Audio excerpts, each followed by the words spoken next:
My phone addiction got to a point where I was spending somewhere between 8 to 9 hours every day just scrolling and, watching content and whatever comes up my way. And at one point, everything in my life was falling apart. And when I hit rock bottom, I realized that I had to change. This is when I started researching, and what I came across is that we basically do everything in our lives for emotions to feel somehow or to stop feeling in a certain way.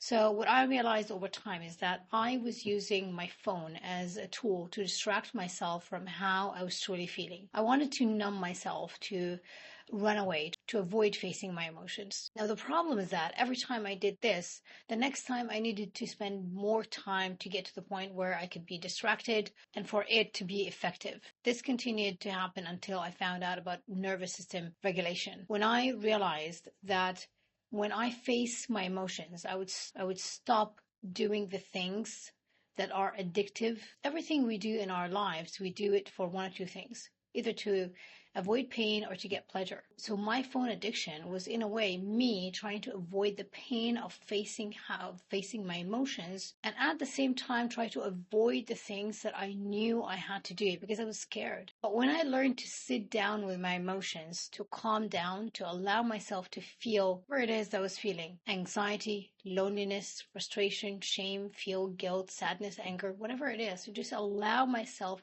to sit with the emotion, to breathe through it. Every time I did this, I got up feeling way better than when I sat down. Gradually, my screen time started to go down, my sleep quality started to improve, and I started to have more motivation to do things other than scrolling. I wanted to go out, I wanted to experience life.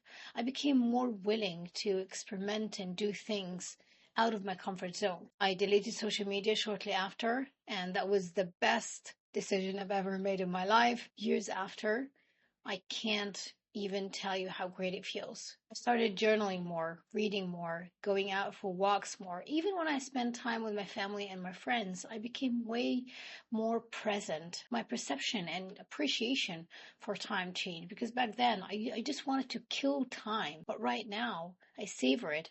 I appreciate it. Boredom is not something that scares me anymore.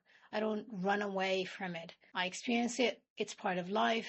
And boredom could actually be a good thing if we use it to our advantage. When we are bored, we try to explore new things. We want to experience life in a different way. This is where creation starts.